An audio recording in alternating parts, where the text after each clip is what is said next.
Well, welcome everybody. Will, would you want to take roll call, please? Sure, thanks, Madam Chair. We'll start with committee members who have registered for the call. Connecticut Representative Tammy Nuccio. Idaho Representative Rod Furness. Indiana Representative Matt Lehman. I do know he is on. There he is. Yeah. Kentucky Representative Mike Meredith. Here. Louisiana Representative Edmund Jordan. Here. Michigan Representative Brenda Carter. Here. Minnesota Senator Paul Lutke. Here. Montana Representative Nellie Nickel. New York Assemblyman Ken Blankenbush. New York Assemblyman Jared Gandolfo.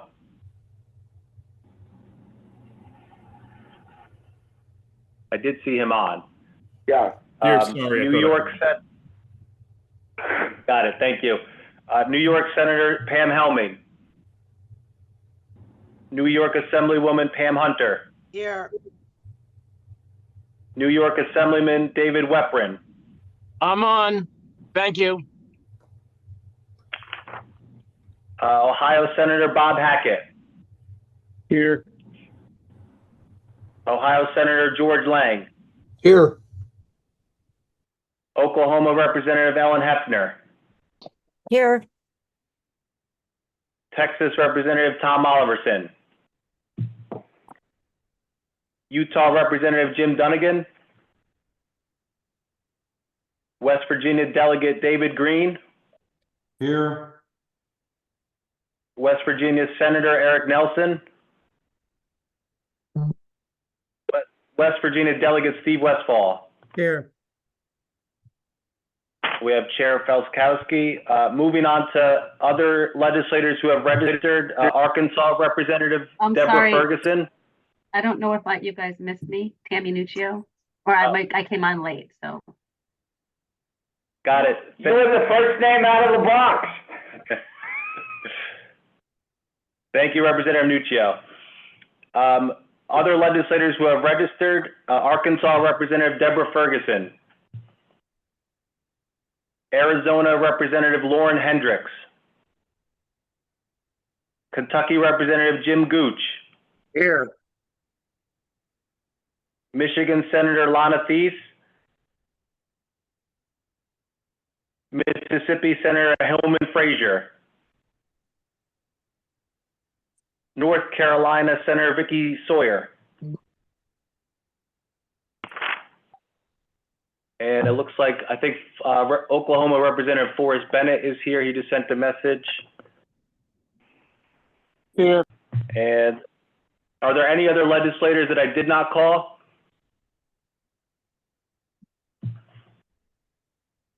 Okay, Madam Chair, we'll just need a motion to waive the quorum requirement. Do I have a motion to waive the quorum? So moved. Second. All those in favor? Aye. Aye. Aye. Any opposed? We have a motion to waive the quorum.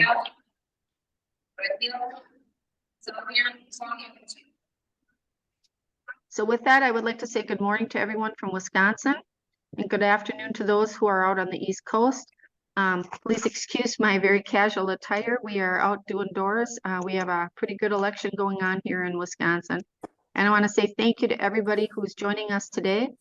The purpose of our meeting today is to continue the discussion on two model laws, both of which we would like to try and get through today and then have a vote on our annual meeting in November. Updated versions of both of those models were distributed and posted on the website in advance of this meeting. We'll start with a continued discussion on the NCOIL, Transparency and Third-Party Litigation and Financing Model Act. We've had some real good discussion on that in the past, and we'll be continuing that discussion today in this issue. Since last November, we've had a lot of good conversation. We've been making progress on the model law. And before We've gone through some of the discussions on it. We'll start off by turning it over to the sponsor of this model, Indiana Representative Because you got this stuff tomorrow, right? Matt Lehman. Hello, I'm sorry, Madam Chair. Got it. Folks, just please, we'll try and mute people as best we can from here, but if you're not speaking, please be sure your line is muted. So we're going to start by turning everything over to Representative Lehman to kind of go through the changes that he's proposed, and then we'll open it up to discussion. Representative Lehman. All right. Thank you, Madam Chair. Thank you, everybody who's participating in this discussion. And also thanks, Tom, for about the muting comment, because I was on mute and so you wouldn't be hearing me. Hopefully everybody can hear me now. We're going to walk through some of this. So I do want to thank everybody. There's been a lot of feedback on this, and there's still some moving parts of this we want to talk about.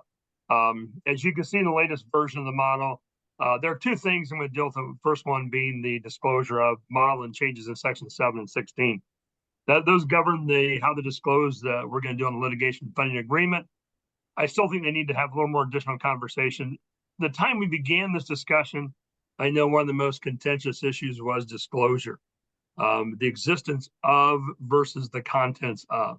So in Indiana, we passed it out with the existence of, but have language that has made it subject to discovery, which is also in this model. West Virginia language required that the contents be disclosed. At our last meeting, I believe we had a long discussion on that. So we had added in the West Virginia language in our model because I wanted to start that conversation here in comments. Why is it too broad, and is it not broad enough? And the automatic disclosure requirement should or shouldn't be in the model. So after listening to testimony there, I was having conversations with several attorneys outside of the interested parties or even NCOIL. And I do think there's possibly a need for some further discussion. The concern that the legal people had was that we were going maybe too far into the litigation lane, into the judicial path. And so if you had a state that has very strict or very good, what do they call those, like judicial rules or procedures, then you don't really need this, and discovery is the path. If your state's one that does not have that, they don't have those broad requirements, then maybe the West Virginia model or West Virginia language should be your path. So I guess that's what I want to kind of flesh out a little more. I also heard from many that really it's more of what's driving this. And I was just at a conference yesterday on where the market is today. And it's inflation. What's driving insurance rates up to where they're 40% higher? A lot of it's inflation, a lot of it is other factors. But they said one big factor was third-party funding litigation. And the gentleman that's bringing this up had no idea I was even there, doesn't know who I am. And so afterwards, I went up and I said something to him, and he said, I think and it really is more in the class action in that space. So the question was, should this be somewhat concerned and limited to those commercial type risks versus the consumer type risks? So again, that's something I want to hear from those that are here today. So with that, I'm going to go walk through some other couple things here. We did put in, let me follow my notes here. First of all, let me go a quick step back. So kind of from a philosophy standpoint, I've been around NCOIL a long time, and my philosophy has been pretty consistent. I think we need to make sure we're building framework for states, not to build the final product to get to your states. So in this discussion, some of that hinges on what's best for your state. Might be that we put in drafting notes, we put in language that would say around your state, you should do this, or this. But I think, again, the model is to serve as a policy guidance for the states to use in your legislature. So in addition to that, you'll see I noted at the top of the model that I want to discuss today a little bit the definition of charges in section 3. I include that note because I do feel that a lot of discussion so far around this has centered on the disclosure, but I want to make sure that we talk about the full dialogue on the charges as well. I know some folks have reached out saying there shouldn't be a specific rate in the model. It should be left up to the states. I'm interested in hearing your thoughts on that. Traditionally, I know in our state, we shy away from referencing federal law because we have laws within the state that deal with these types of products, maybe not the usury laws, but other laws that have done that. We've done that in Indiana.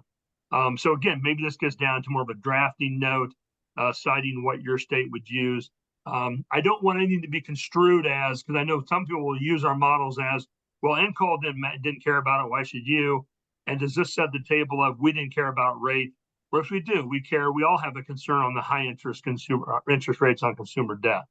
So I want to hear everybody's comments on that. Obviously, the goal is to have all this ready so that we can have a final vote in San Antonio. There's a lot of other issues, tightening up definitions of a not-for-profit, making sure this applies not just maybe attorneys, but also to law firms and affiliates, tightening up the environmental exemption. There's a few Scribner notes changes, but if people have comments on any of those provisions, obviously share those as well. The last thing I'll say, I think this is most important to us to come to an agreement at some point here by November is, and not wait, is I believe this is continuing to be a bigger and bigger problem. As I talked about the thing yesterday, it's growing momentum around the country. It's important we provide guidance.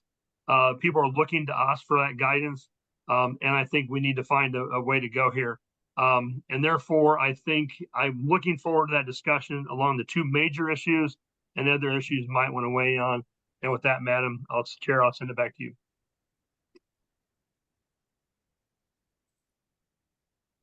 Thank you on that. Next up, Delegate Westfall. I'd like to turn it over to you and as a co-author, and any comments that you would have on that, please go forth with it. Thank you, Madam Chair. I'd like to thank Matt for doing the work he's been doing on this stuff. I talked to Matt yesterday, and I feel can't turn my phone off. I feel our in West Virginia bill is the best way to go. I think there needs to be full transparency. I know some states, like Matt said, maybe Indiana doesn't allow that. But if we can get some kind of compromise to say, if your state allows it, this is the way to go. I know one of the Zoom calls we had about 6 months ago, one of the representatives on here was talking about, well, we don't do that type of business, West Virginia. We don't care what they do in Indiana and West Virginia. Well, I kind of took offense to that, and I think Matt did too.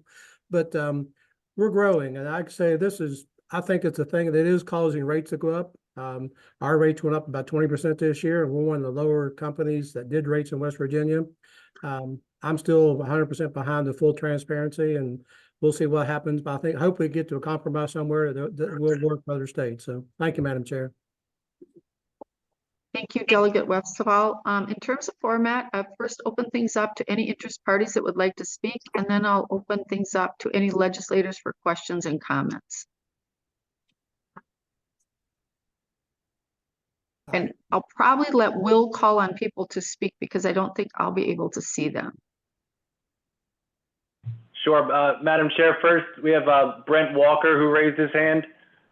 Okay, why don't you handle the question and answer, because I don't get to see that part of it, Tom. Sure thing. Thank you. Thank you, Madam Chair. And I just want to thank NCOIL for addressing, as Representative Lehman said, this extremely important and escalating issue. And thank you, Delegate Westfall, for your work with everyone on this. I'm the Director of Government Relations with the Coalition Against Insurance Fraud. And if you don't know, our organization is unique in that we have over 300 member organizations from consumer groups, government entities, and insurers, and we're dedicated to fighting insurance fraud. And so I did look at the July version of this draft from that anti-fraud perspective, and I just want to stay in my own swim lane there around the fraud aspect. And if you've been following recent stories in the New York Post, you see some examples of where insurance fraud can creep in and involve litigation financiers. We do support this effort, and I think it's an important one. I do want to make some comments on our review of the draft. And I did note how consumer funding companies and commercial funding companies were handled separately or differently in the model. And I just want to remind everyone, fraudsters are creative. And if there are loopholes or ways to exploit a statute, they will find it. And so I hope that our comments are helpful in preventing some of those areas where maybe fraudsters can seek to exploit maybe some of the differences. And we suggest maybe a universal approach to some of these suggestions or prohibitions. Primarily, The model addresses foreign entities of concerns, countries, and individuals for the consumer side, but I'm sorry, for the commercial side, but doesn't have that same restriction on the consumer side. I think that's a fair suggestion that both types of funding companies should not receive financing from a foreign entity, company, or individual of concern. I also think that would apply to the sharing of information under court order or seal. I did note, and I appreciate that both types of funding companies should not have any influence or decision-making. That's handled separately in each of the vertical sections, and I appreciate that. But I also think that the registration and annual reporting with the state should apply to both if we're really going to achieve full transparency.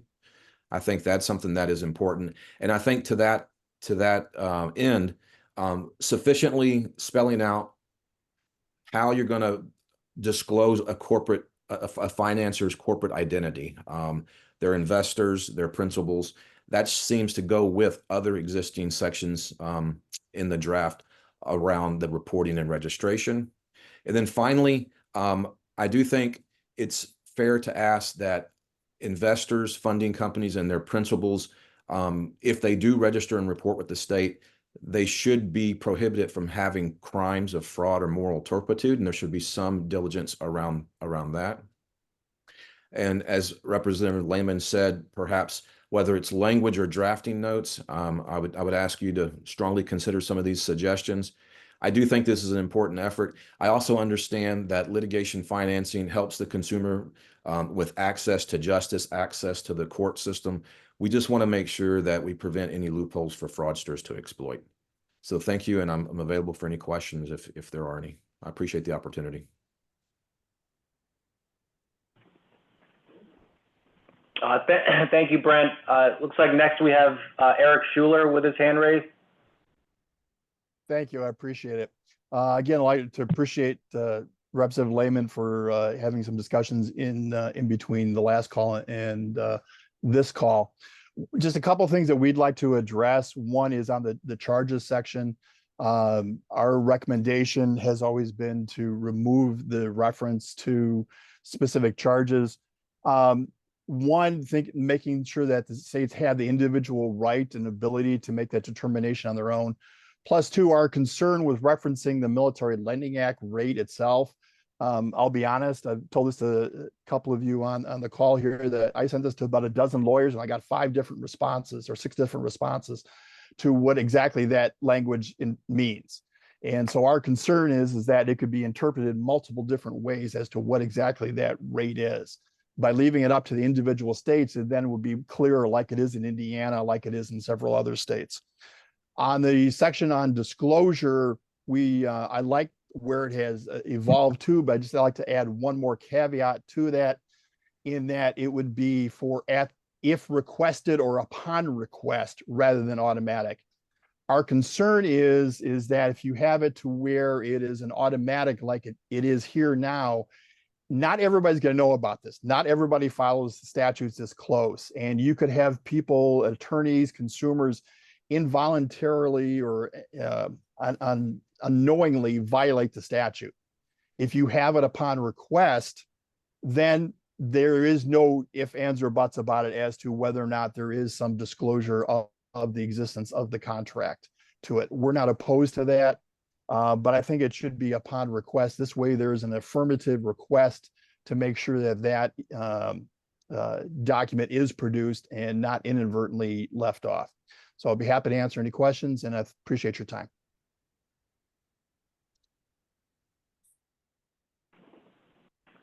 Thanks, Eric. Looks like next we have Jack Kelly. Yeah, the only question I have is the disclosure work was very good, Mr. Chairman, Leader Lehman.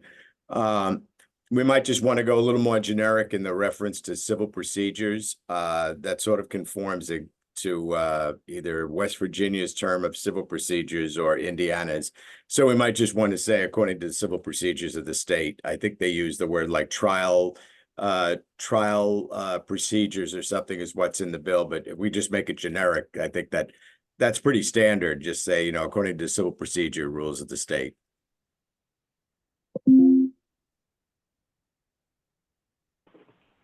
Thanks, Jack.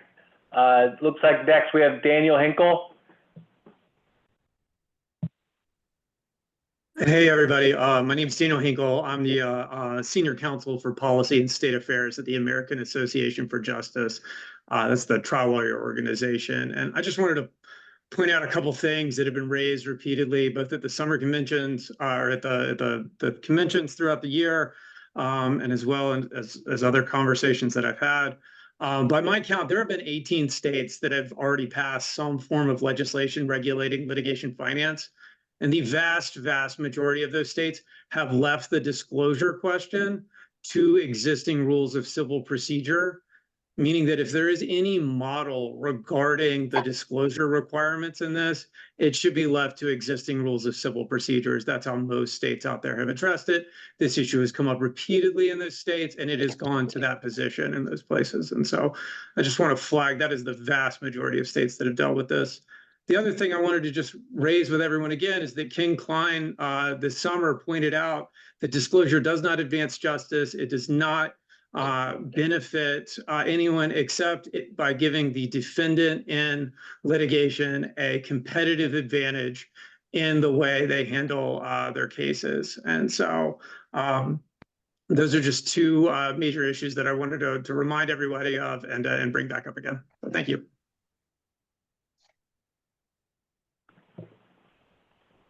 Thank you, Dan.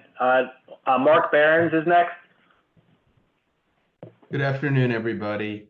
I'm Mark Behrens. I co-chair the public policy group at Schucharty and Bacon in DC, and I represent a number of defendants in mass tort cases, as well as an insurer.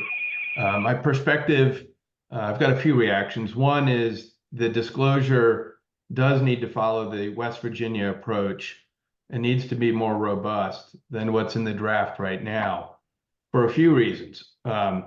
One is one of the key issues in these cases goes to the funder's element of control over the case, because that can compromise the attorney's ethics. And I know that there's a provision in the bill, in the model, that says the funders can't control, but without production of the agreement, we can't tell whether there is actual control. We can't tell whether the statute would be violated without seeing the agreement itself to see what it says about that. The other thing too is the agreement can say who is the funding. So a key part of this bill is no funding by foreign entities of concern. Just having written notice that there's funding doesn't tell you who the funder is. Again, you need the contract, the agreement, to know whether the statute is being violated. The other reason why you need to know what's in the agreement is the level of funding, because that can go to the element of control. Somebody that has only put a penny into a case may not have control. Somebody that's put a pound into the case may exercise significant control over the case. They may be deciding whether the case gets brought, how it's litigated, when it settles, and how much it settles. Those are things that go right to the ethics of this practice and the influence on the judiciary. And the other reason why the level of funding is significant can go to potential cost shifting. Right now in discovery, for example, we have a system in the United States where the producer pays, where the plaintiff can ask the defendant for every document. And, you know, in some of these mass tort cases, it could be 20 million pages of documents. Typically, we don't require the individual plaintiff to contribute to the cost of that discovery. We put it all on the defendant because we typically view an individual plaintiff as somebody that's unable to pay for that kind of discovery. Well, that changes when there's a funder involved. Now it's not David versus Goliath, it's Goliath versus Goliath when we're talking about commercial litigation funding. And again, courts need to know when those things are going on. They need to know the terms of the agreement because it can affect those types of decisions. So I think it's very important to move towards the West Virginia approach. And it's not true that, at least when you're dealing with commercial litigation funding, that we leave this up to state civil procedure. This is how Indiana did this, but it's not what West Virginia did. It's not what Wisconsin did. I don't believe that it's what Montana did. So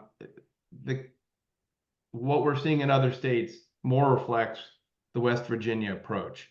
If there is a concern about how it impacts the courts, I think that the way you could thread that needle, Representative, is to have the courts decide the admissibility of these agreements. So it's important for the courts and the litigants to have the agreement, but whether the jury could ever hear it, that I think would be appropriate to leave to the courts according to the rules of evidence.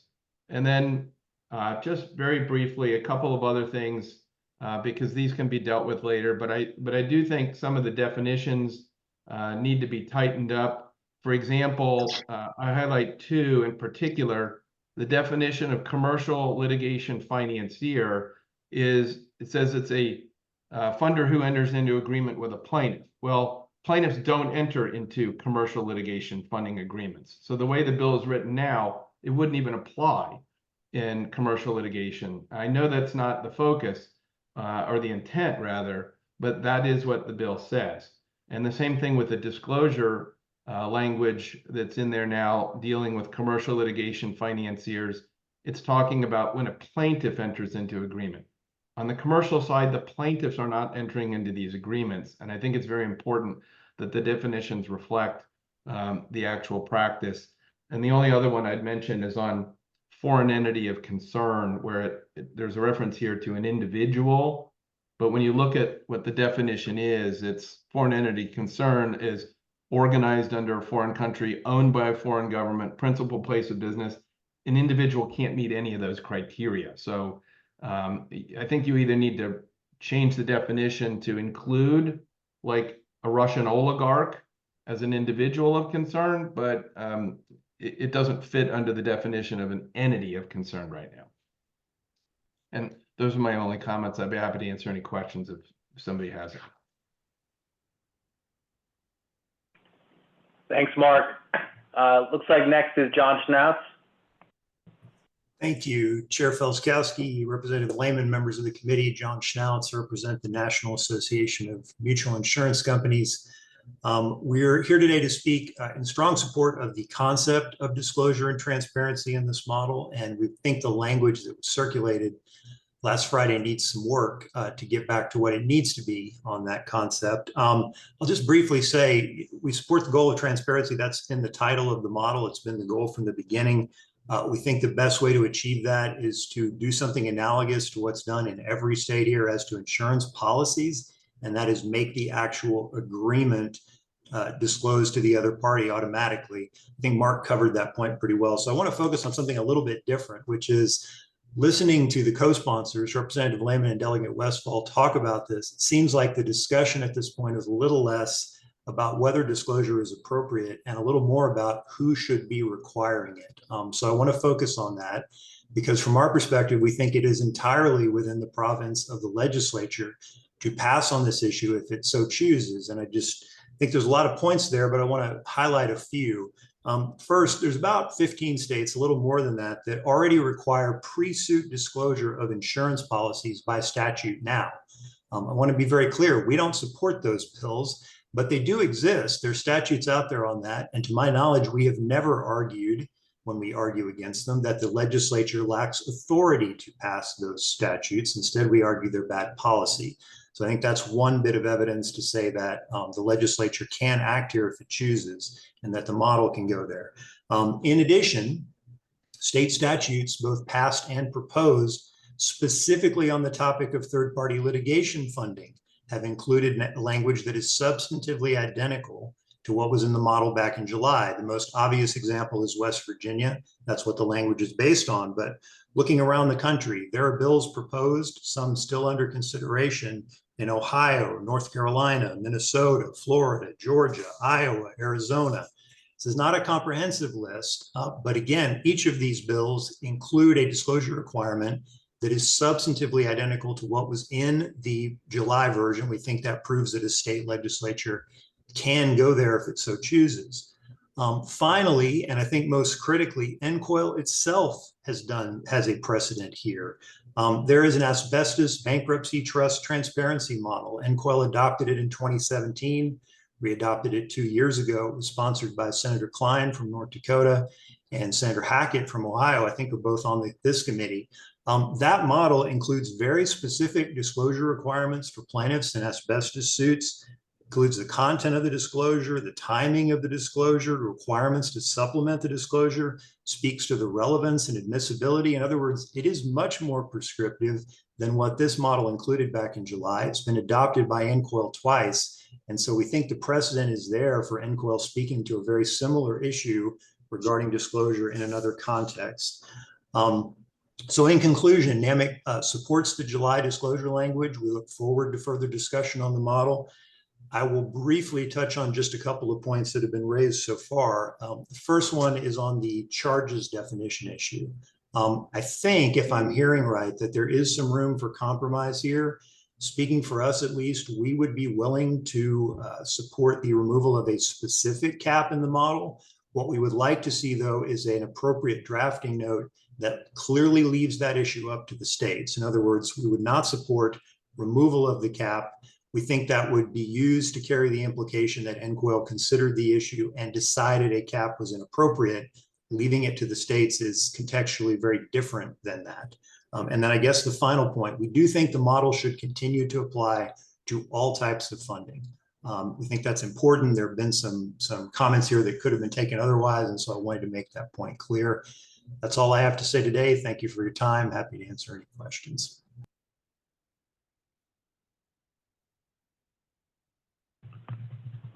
Okay, Madam Chair, I don't see any other hands raised for interested parties.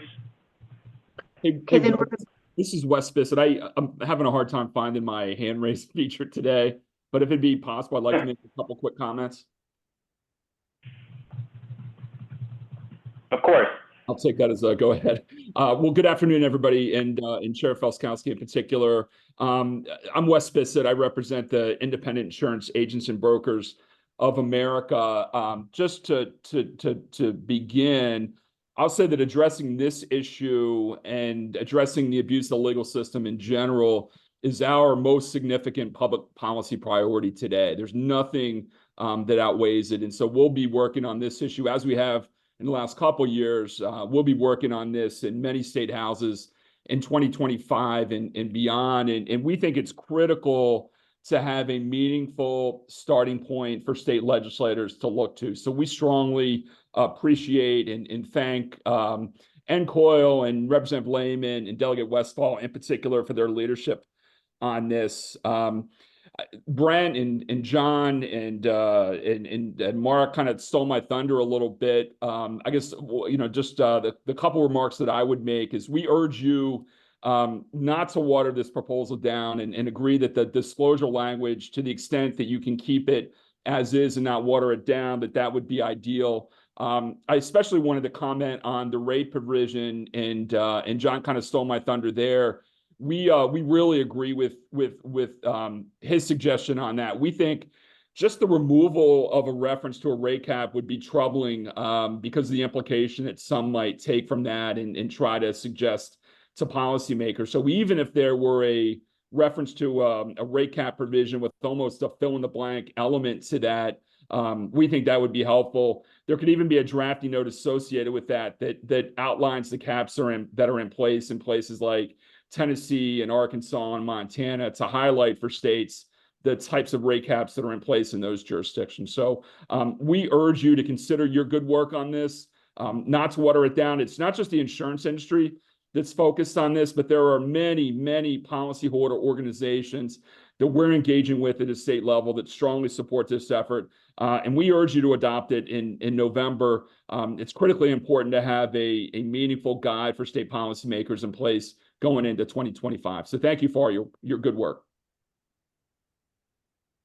So Will, I'm going to assume that we have no more in the chat, and we're going to move on to legislators. We did actually just have two more hands raised. Okay. It looks like Mike Lane and then Hillary Segura. Okay. Thank you, Will and Chair. I'll be real quick. Just I want to echo but pile on a little bit with regard to the comments that were just made. Mike Lane with State Farm. We obviously do have concerns with the slide back with regard to the disclosure language from the July version. We think this is going to be a bigger and bigger problem. It's not just an insurance issue problem. And NCOIL will be a standard. And so if we end up with just disclosure of the existence of the contract, that will be viewed in the other states as a standard. And so we really do think that the actual contract, in order to address any abuses that could come from this, has to be disclosed. So we would support changing the language as it was in July.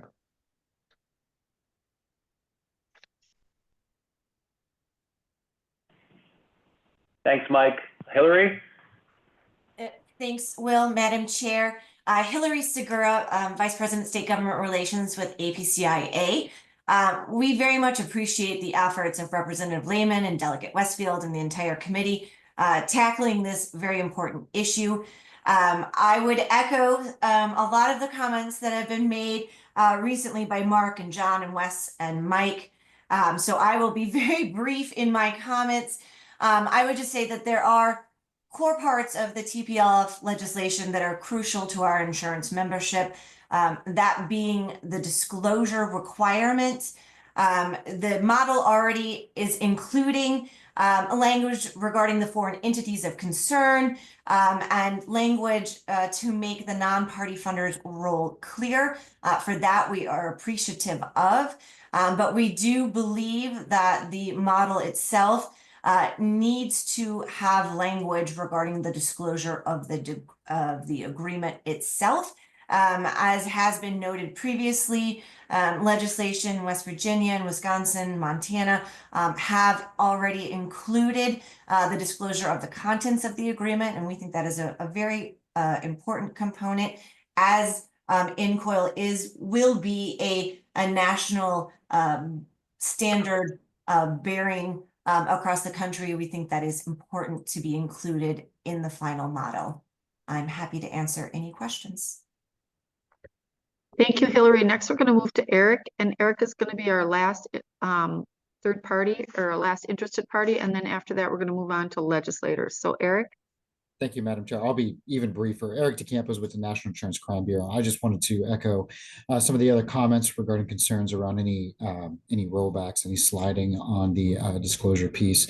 We certainly want to avoid taking away that transparency, which can certainly help illuminate bad actors, fraudulent activities, or criminal enterprises that may seek to use this type of legal avenue to carry out their unscrupulous activities. So just wanted to make that mention as well, and certainly hoping to see this model move forward with disclosure language that could certainly address our concerns. Thank you so much.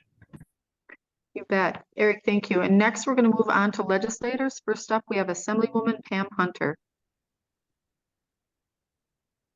Thank you very much. Representative Lehman, I want to commend you on this bill. It is a strong model that does protect consumers by making sure the contracts are easy to read, that no kickbacks are paid, and that allows funding transparency to all parties, and that has a cap on charges. From the beginning, you had the language addressing maximum charges, which is critical to protecting our constituents. And I do chair the Banking Committee in New York, as you know, and you know how important it is to make sure consumers aren't abused and overcharged. And I think we should keep the language in as to show that this legislation protects consumers from abusive charges. Thank you, Representative Lehman. And thank you, Madam Chair. Yeah. Will, I'm going to let you handle the chat. Sure thing. Thank you, Assemblywoman. Next, we have Representative Edmund Jordan. Thank you, Will, and thank you, Matt, and everyone who's worked on this bill. I want to echo some of the sentiments of Assemblywoman Hunter in that I do think we do need to keep the rate cap in as far as the interest rate is concerned. However, I struggle a little bit with the disclosure because really, I think as it relates to the commercial side, I tend to agree with some of the comments that were made and saying that we maybe need to have some regulations on them and deal with those issues, because I think class actions, that's a totally different animal, and I've been involved in some of those, so I understand some of that. But as it relates to the consumer section of it, I really don't know if this is needed at all. And I do believe that it gives the defense a strategic advantage. It puts the plaintiffs at a disadvantage by having it disclosed. But certainly the contents, I would vehemently disagree with those that say that the contents of the contract should be disclosed. I think one distinction that we're missing is, as it relates to an insurance contract, the insurance company is a party to the suit. In these cases, these third-party litigation financiers are not a party to the suit, especially on the consumer side. And so I think it puts the plaintiff, especially those that lack funding or paupers, and lots of people that are involved in some of this litigation, they don't have, they're not high wage earners. I think you put them at a distinct disadvantage by not only disclosing the contract, but also disclosing the contents of the contract. So I would suggest that neither one of those things be disclosed as it relates to the consumer side. But if we're going to do something on the consumer side, maybe go as far as disclosing it. Although again, I'm against that, but certainly not releasing the contents of it. I don't see the benefit of that, even to the defense, other than to give them an advantage of knowing, that that the plaintiff may be in some financial troubles, and again, that leads to them maybe lowballing an offer and doing some other things that are just not in the interest of justice. And so I'll leave it at that. Thank you, Representative. Looks like next we have Senator Paul Utke and then Assemblyman Jared Gandolfo.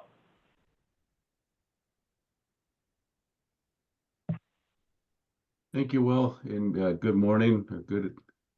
I guess it still is morning here where I'm at, but I was just, as we're listening to all of this, even when Matt and Steve introduced the bill, there's things we're still working on, and I think that's or at least we're still talking about as far as what's needed or changes, and I think that's what a lot of us have been hearing too as we've been leading up to this meeting. And one of them is that rate.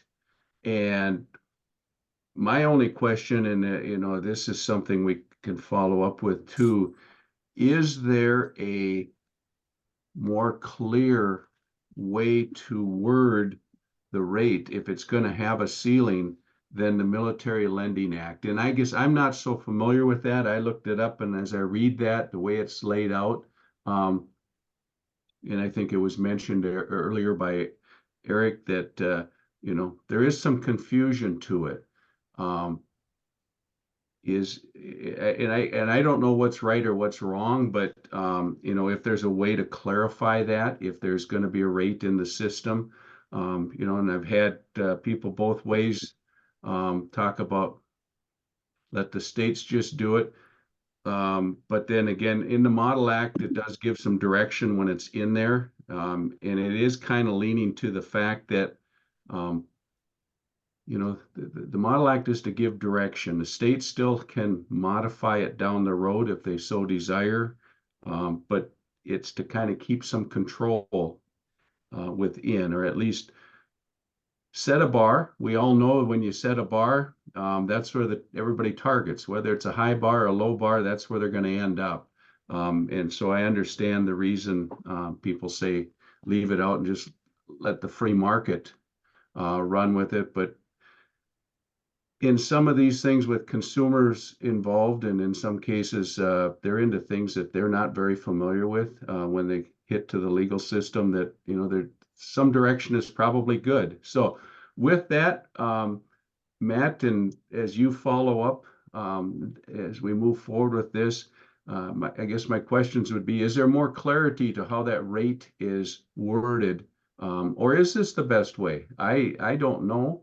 And I will look at it some more too as we go forward, because in the end, we want protections and we want clarity to make sure that This is something that is a useful tool for the states as they take this up and run it through their legislature and debate it. So I think I'm a lot like a lot of them. We still got more work or more educating, or at least in my case, I want to get some additional information. So thank you.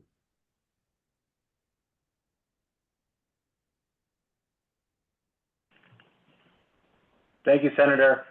Assemblyman Gandolfo. Thank you. And first, I want to commend Representative Lehman on crafting a very solid model. I think it really will do a great job to promote transparency and fair contracts, prevent fraud, and protect consumers. But I do think keeping a maximum rate for charges is a crucial piece of this for preventing abuse and protecting consumers. It gives it a little more teeth. So I don't want to go on and on. I'll be brief about it, but I would like to see the maximum rate language stay in. As others have mentioned, NCOIL is just setting a framework. In other state legislatures, that can be negotiated up or down or eliminated entirely. But by keeping the rate in, it's going to show that NCOIL has considered this and that we are recommending a certain rate. And I don't want it to appear like an afterthought. So I think leaving it in is the best course of action. Thank you. And again, thanks, Matt, for great work on this.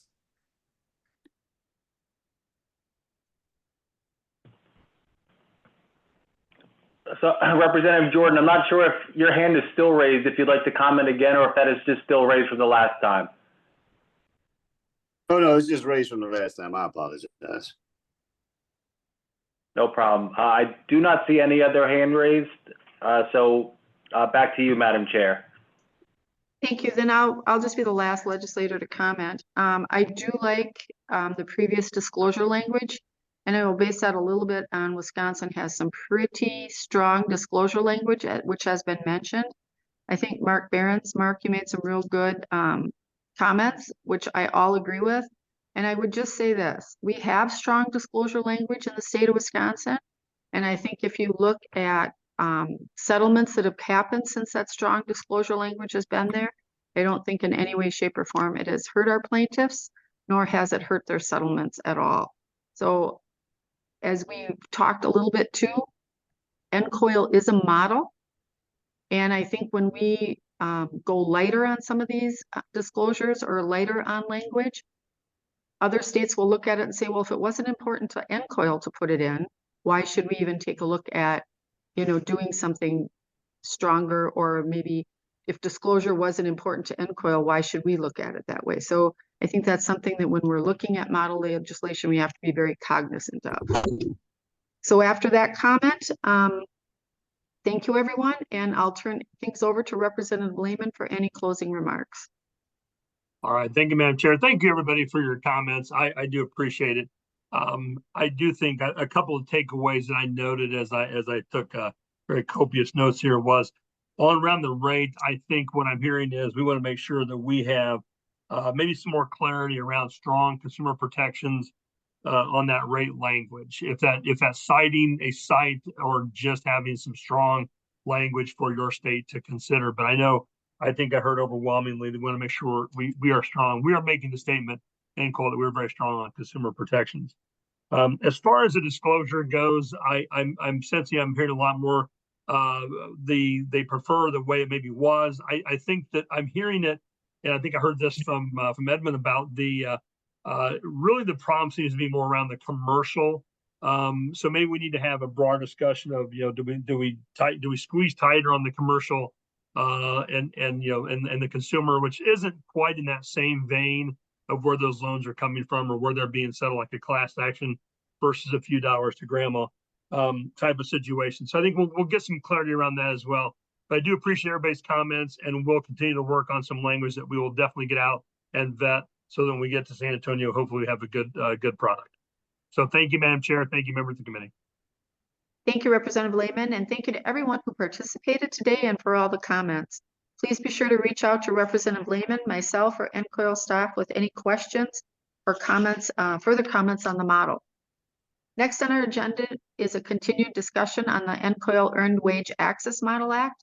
Similar to the model we just discussed, we've been discussing this issue since last November, and now we've been making progress on the model law before you, which has also gone through several discussions and markups.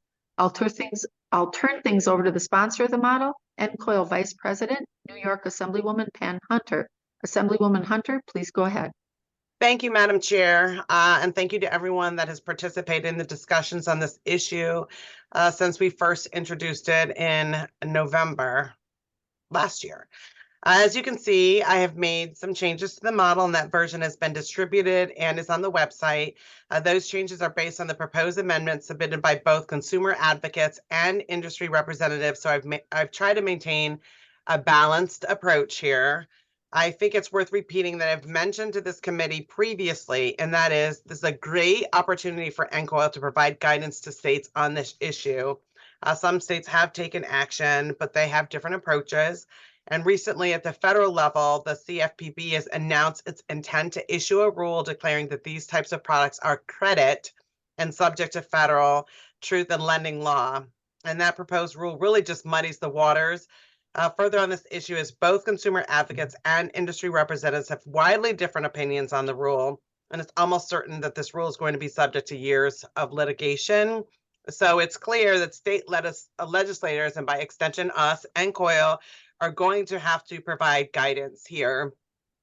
I'll stop here and just look forward to the discussion today. I'm confident that we can reach a consensus by our meeting in November to vote on something.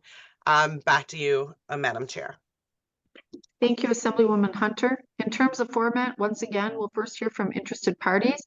Please feel free to jump right in or use the raised hand function on Zoom, and you will be recognized. Please also state who you are representing. Once again, Will, I'm going to let you handle that because I'm on a tablet and I don't quite get to see everyone. Sure thing. It looks like we have John Barnes up first. Good afternoon, everyone. I'm John Barnes. I'm the Vice President of Government Relations at Catalyst. I want to thank you, everyone, for the chance to speak today and for the work your committee has done to develop a model that regulates this emerging industry, and in doing so provides important safeguards for both consumers and for providers. Our company does business in many states that are represented here today, and by helping our state regulators, our goal is to protect consumers and promote healthy marketplaces. Concerns we've heard from legislators directly when talking about this model legislation is that there's a clear gap that is missing from consumer protections and specifically putting a limit on the number of advances that a consumer can take out at once. Without such a limit, there's significant risk that consumers can overextend themselves financially.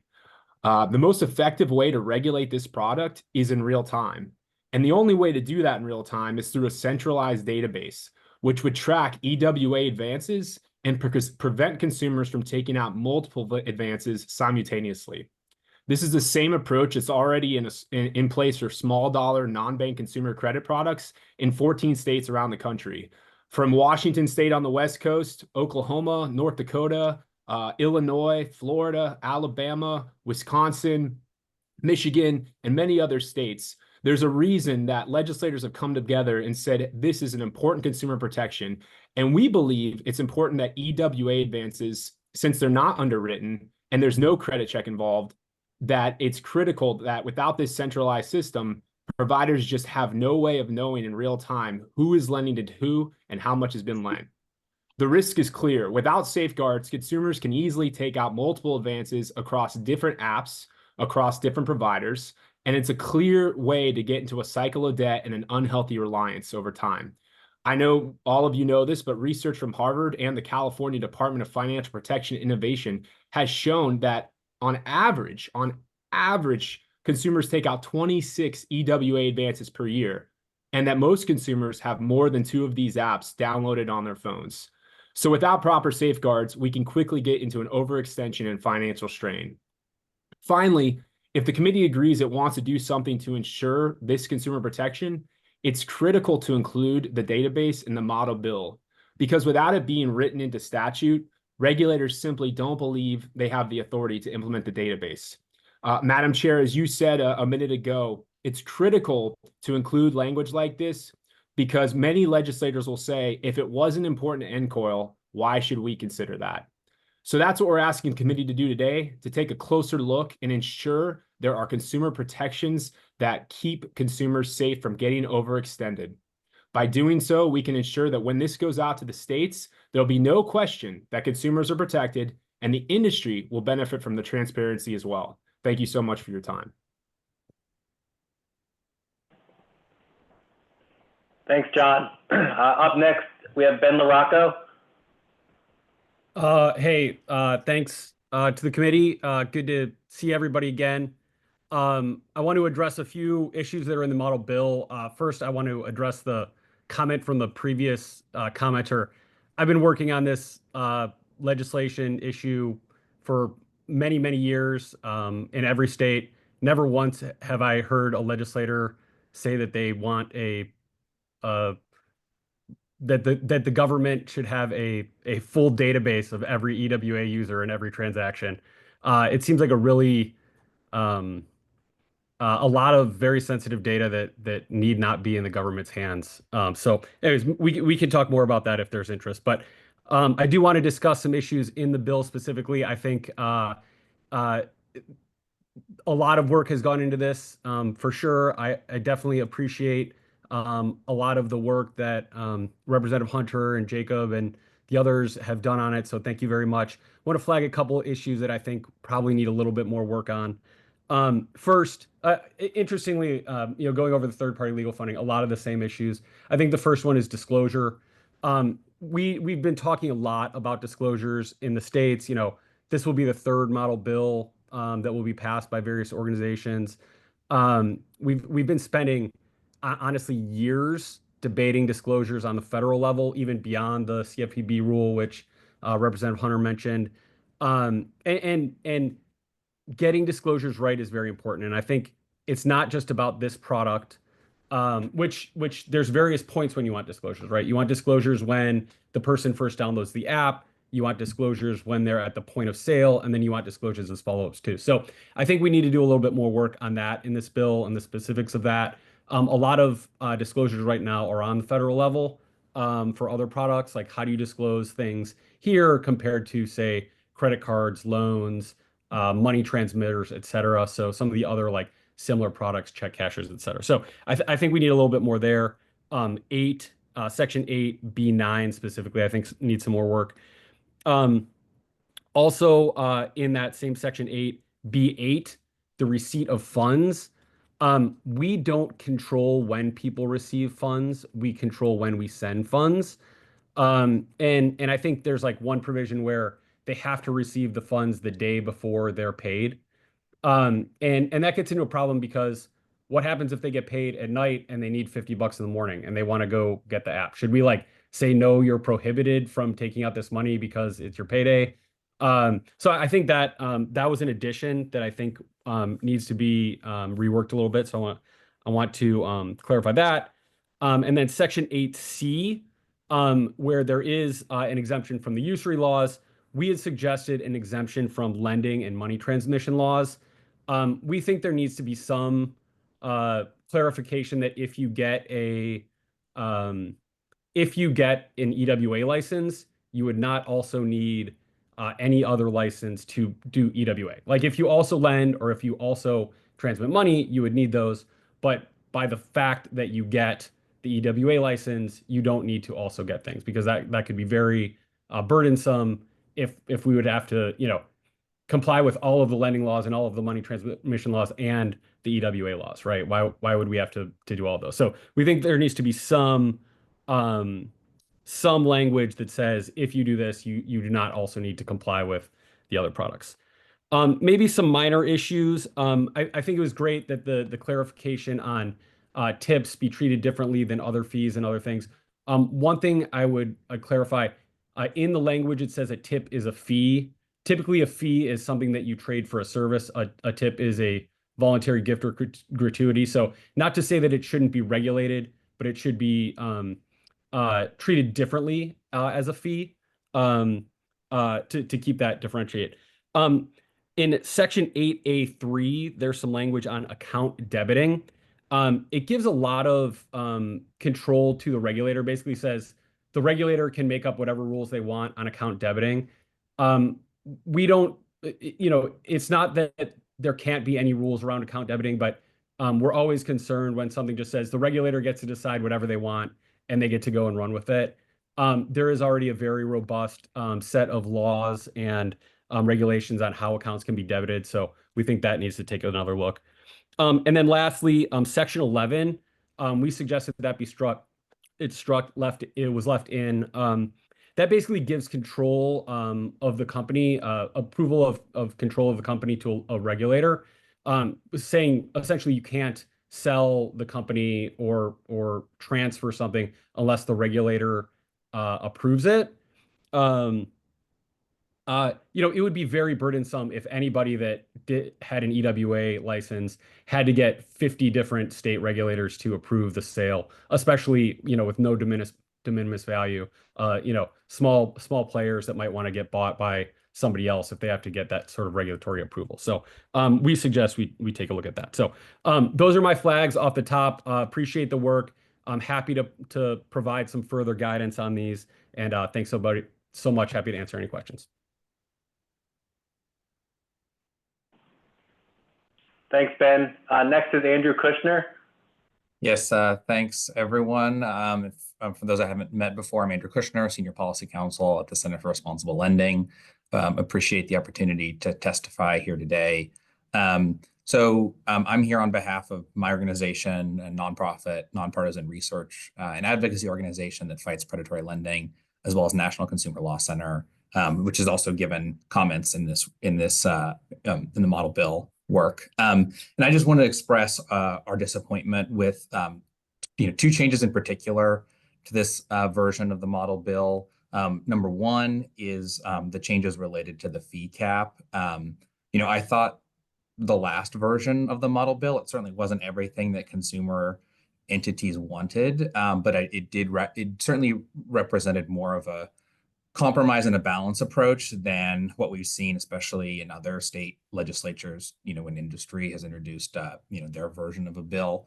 It had an exemption from state usury laws, which we're opposed to, but an all-in holistic, fee cap that included both fees and tips.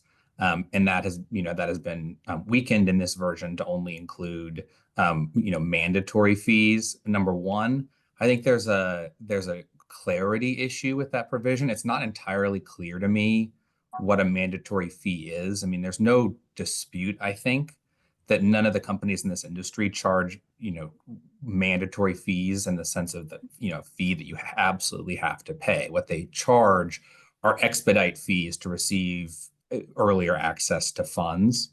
And the language that defines a fee, it isn't clear whether it includes, includes like a $3.99 fee that you have to pay to get access to your money the next day, which is, in most cases how consumers use these products. So if the intent is not to include a fee like that, then the fee cap does nothing, right? Because the industry really doesn't charge mandatory fees. At a minimum, the bill needs to be clarified to include that. And then beyond that, we don't believe in any distinction between fees and tips. These companies use a whole host of techniques to push users to tip. We've detailed this in some of our publications, and think an absolute fee cap that takes into account all monies paid to the provider is essential. Separately, there's some weakening around the rules governing tips. I thought that one way that this organization was really doing a great job in breaking ground in the last version of the model bill is the language around not allowing companies to preset a tip amount. Like any tip amount had to be, affirmatively selected by the user. That's no longer in the bill. And that seemed like a pretty common sense consumer protection, in particular if tips are going to be excluded from the rate cap.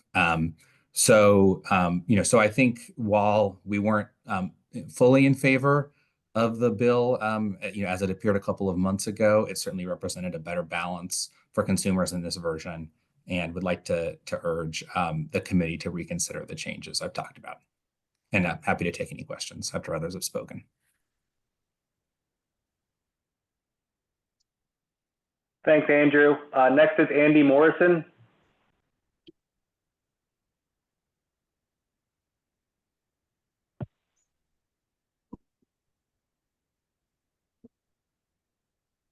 not. Hello, sorry, I'm here. Can you hear me? I'm having trouble with my microphone. Can you hear me? Can you hear me? Yes. Okay, thank you. Yes. Yeah. So I'm Andy Morrison from New Economy Project. We're based in New York City. We work with community and labor partners across the state. And I'm just going to keep it real brief. And it's good to hear from you, Chair Hunter.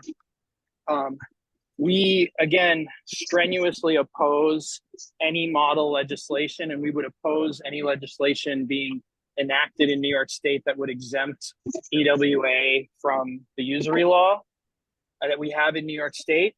The reason being is that we don't have payday lending in New York, and that's what EWA is. It's just payday lending on a phone. And they've used a lot of clever legal fictions and distorted what their product really is to try to evade state laws, and now they want to entrench it in state law, that they deserve an exemption. The reason we don't have high cost payday lending in New York, like about 18, I think, other states, is that we have a usury law. So it would be a travesty, and it would undermine decades of work that's gone on in New York State to preserve our strong usury cap. And we, on behalf of labor groups in New York and community groups, really implore you all to not exempt EWA from usury law. Thank you very much.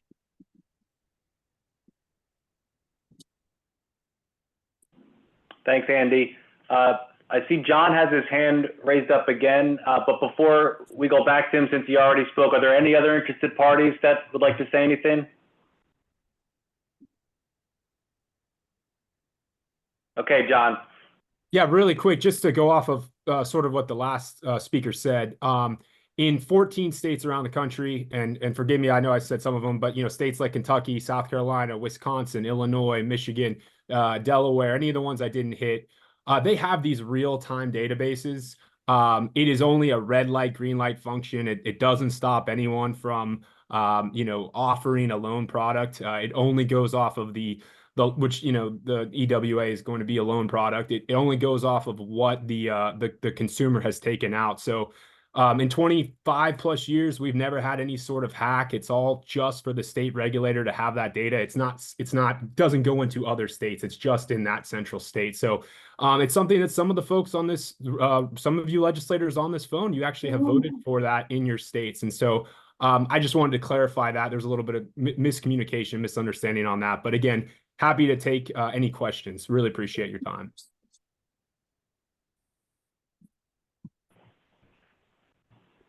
Okay, Madam Chair, I don't see any other interested party hands raised.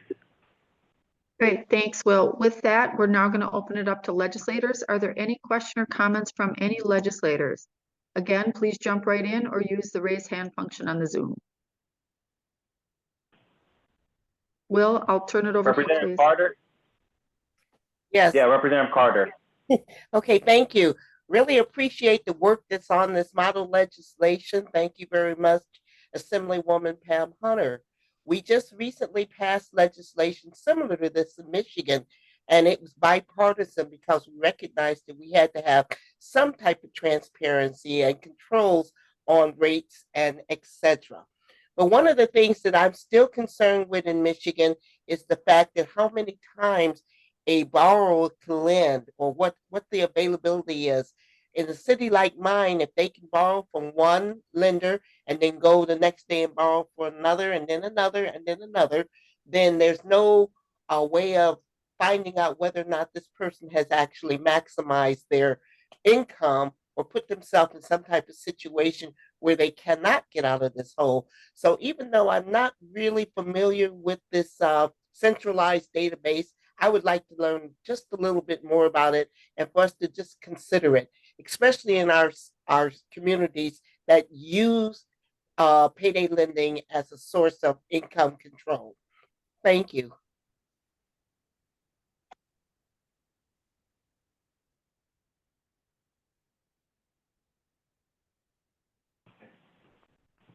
Any other legislators who'd like to comment?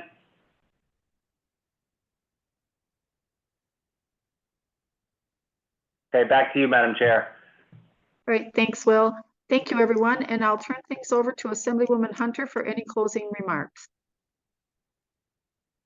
Thank you. I guess I just want to say, as we've been having this conversation over the last, several months, this industry has just really just blown up, and especially since COVID. And it's interesting because as we're having conversations in New York about buy now, pay later, and now we're talking about earned wage access, and we've been working on these bills for ad nauseum all year long. Consumers are using these products at an exponentially high rate. The buy now, pay later, people are using these choose 4 payments for groceries. It's not like they're, let me try to buy a mattress and split it up in 4 payments. Yes, maybe some people are doing that, but people are using these products for every day. Just like with the earned wage, access, I need my money today. You see online, you get your money today. Is it a fee? Is it a tip? Is it a, whatnot? But there's obviously a broader problem why all of these products are so popular and necessary.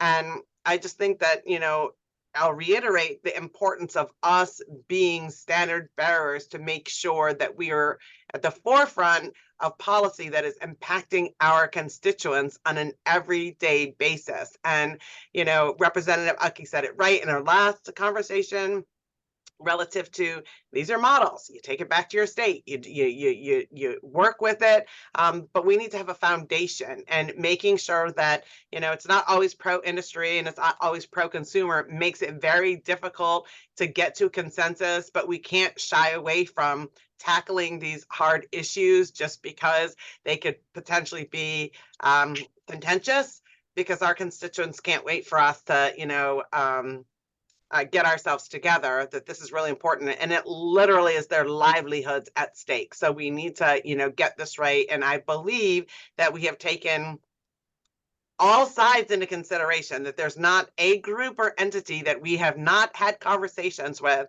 And I guess, this is the marriage, speak now or forever hold your peace. Send in everything that you got, and your last words that you have, to Will before we get to the meeting in November. And I do hope that we'll have, our final document for my colleagues to be able to review and pass in November. And with that, I'll send it back over to you, Madam Chair. Well, thank you. Thank you, Assemblywoman Hunter, and thank you to everyone for your comments today. Please be sure again to reach out to Assemblywoman Hunter, myself, or the NCOIL staff with any questions or comments. And with that, I would like to ask, is there any other business that anyone would like to raise today? Madam Chair, this is Tom. I'd like to just make a note. We're going to do one thing a little bit differently post adjournment. Senator Tice made a good point in the comments. We're going to, actually just to me in the comments, we're going to leave the Zoom link open for about 10 minutes after the call, because otherwise the moment the meeting ends, the chat disappears. So there's some good comments that, with so much activity during the call, people don't get a chance to see in the chat. So we're going to leave the Zoom link open for 10 minutes after the call in case anyone wants to review the chat. Oh, excellent. Thank you, Tom. And then I would just like to remind everyone that the registration for the annual meeting in San Antonio is now open. So please be sure to register and book your hotel rooms as soon as possible, because we're pretty sure that hotel room will close. And we're going to get it sold out. And registration for the golf outing to benefit the ILF Scholarship Fund is also open for both foursome and single golfers. And also a reminder, in response to suggestions that there's an alternative to the golfing activity, we've also secured reservations at Topgolf. So please reach out to NCOIL staff for any questions on either of those events. And remember, we need those scholarships for ILF. And with that, I would take a motion to adjourn. So moved. Second. Second. All those in favor? Aye. Aye. All right. Aye. Further business, we will see you guys in San Antonio. And thank you again to everyone. Thank you. Bye-bye. Thank you.